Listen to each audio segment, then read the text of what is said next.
name's Ben Zachman, Specialty Care Manager here at Osceola Medical Center, joined by Robert Seiberlich. Robert, thanks for joining once again. Yeah, you're welcome. Thanks for having me, Ben. Absolutely. So a lot of times patients will come in and there are options to eventually have surgery. And when that happens, there can be some anxiety, some fear circled around that. You know, I have parents that farm, my dad's delayed surgery for a long time. When it comes to having essential keys to success for when you think about pre-surgery, what would you talk about to those patients to make them less anxious, less nervous, but also prepare them for surgery?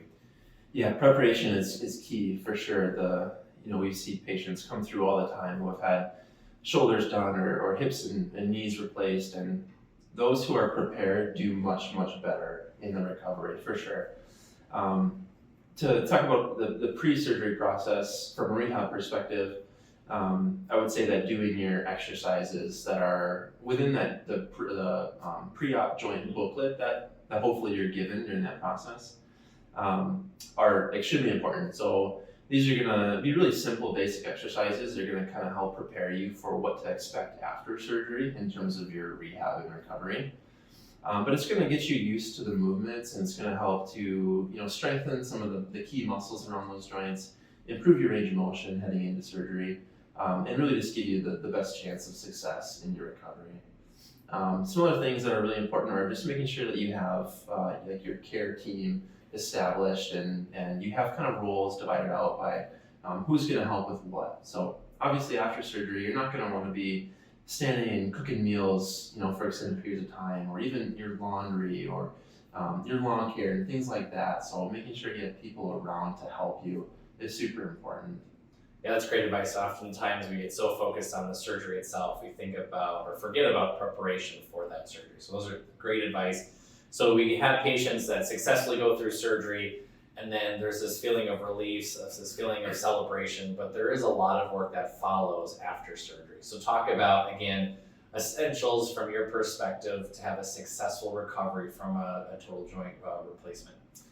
Yeah, so maybe two things to focus on. One is your actual physical therapy, and then the other one would be kind of the extra essential. So like your equipment and things like that. So as far as equipment goes, you want to make sure you have all that ready before you have the surgery too. You don't want to be scrambling to try to find a walker or something like that after.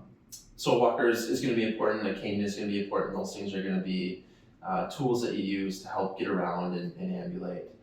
Other equipment, a toilet seat riser or a commode, something you can use to elevate the toilet seat. It's kind of a long way down after you have a hip or a knee surgery, so bringing that up to you is really helpful.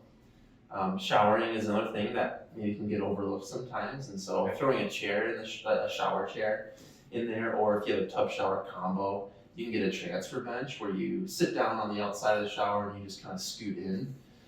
Those are all things that are going to make your life a lot easier. From a rehab perspective, you're going to typically have a course of physical therapy that lasts about 6 weeks. Okay. You're going to continue to make progress and recover beyond those 6 weeks, but usually the biggest gains happen there. Typically you'll come in twice a week, and it's not going to be super comfortable right away because you're going to be working on regaining your strength and range of motion. But the earlier you work on those things, the less you have to pay for them later.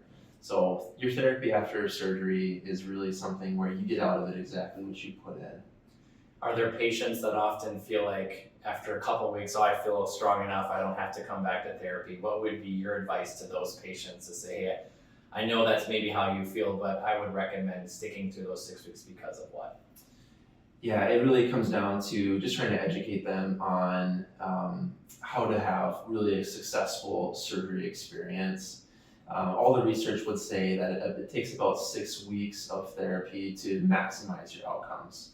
There's always going to be instances where people just, because of transportation or other logistical things where they just can't make it work. And in that case, I would really encourage them to continue on with their exercises.